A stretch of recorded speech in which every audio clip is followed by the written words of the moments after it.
పారిశుద్ధ్యం కోసం నిరంతరం శ్రమిస్తున్న కార్మికులపైనే ఒక మహిళ దౌర్జన్యానికి దిగిన ఘటన కూకట్పల్లిలో చోటు చేసుకుంది. అల్విన్ కాలనీలో రోడ్డుపై చెత్త వేస్తున్న మహిళను అడ్డుకోబోయిన పారిశుద్ధ్య కార్మికురాలపై సదరు మహిళ చేయి చేసుకుంది. విధి నిర్వహణలో ఉన్న పారిశుద్ధ్య సిబ్బందిని బూతులు తీడుతూ దౌర్జన్యం చేసింది. ఈ ఘటనపై వెంటనే స్పందించిన పారిశుద్ధ్య సిబ్బంది ఆ మహిళ వాహన నెంబర్ ఆధారంగా పోలీసులకు ఫిర్యాదు చేశారు. విధులకు ఆటంకం కలిగిస్తే చట్టపరంగా కఠిన చర్యలు తీసుకుంటామని సర్కిల్ డీసీ చాముండేశ్వరి హెచ్చరించారు.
పారిశుద్ధ్యం కోసం నిరంతరం శ్రమిస్తున్న కార్మికులపైనే ఒక మహిళ దౌర్జన్యానికి దిగిన ఘటన కూకట్పల్లిలో చోటు చేసుకుంది.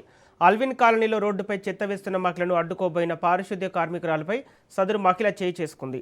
విధి నిర్వహణలో ఉన్న పారిశుద్ధ్య సిబ్బందిని బూతులు తిడుతూ దౌర్జన్యం చేసింది. ఈ ఘటనపై వెంటనే స్పందించిన పారిశుద్ధ్య సిబ్బంది ఆ మహిళ వాహన నెంబర్ ఆధారంగా పోలీసులకు ఫిర్యాదు చేశారు.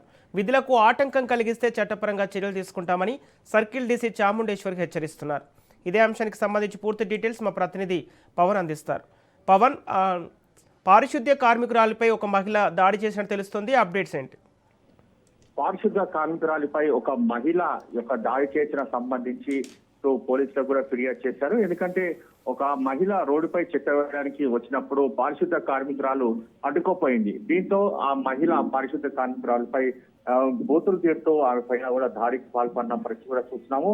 అయితే ఆమె యొక్క వెహికల్ నంబర్ ఆధారంగా దీనికి సంబంధించి ఇటు పారిశుద్ధ్య కార్మికురాలంతా ఇటు పోలీసులకు కూడా ఫిర్యాదు చేయడానికి సిద్ధంగా ఉన్నారు. ఎందుకంటే ఇప్పటికే వారికి సంబంధించిన పై అధికారులకు కూడా ఈ యొక్క సమాచారాన్ని కూడా అందించారు. మొత్తానికి ఓవరాల్ గా చూస్తే ఎప్పుడూ నిరంతరం రోడ్లన్నీ కూడా చాలా క్లీన్ గా ఉంచాలని చెప్పి ప్రభుత్వం ఇప్పటికే ఆదేశాల నేపథ్యంలో పారిశుద్ధ్య కార్మికురాలు ప్రతిరోజు రోడ్లపైన చెత్త వేయొద్దంటూ కూడా చాలా సార్లు చెప్పిన పరిస్థితి చూస్తాము.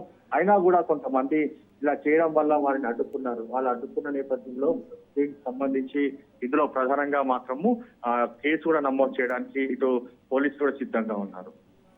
Okay, thank you Pawan.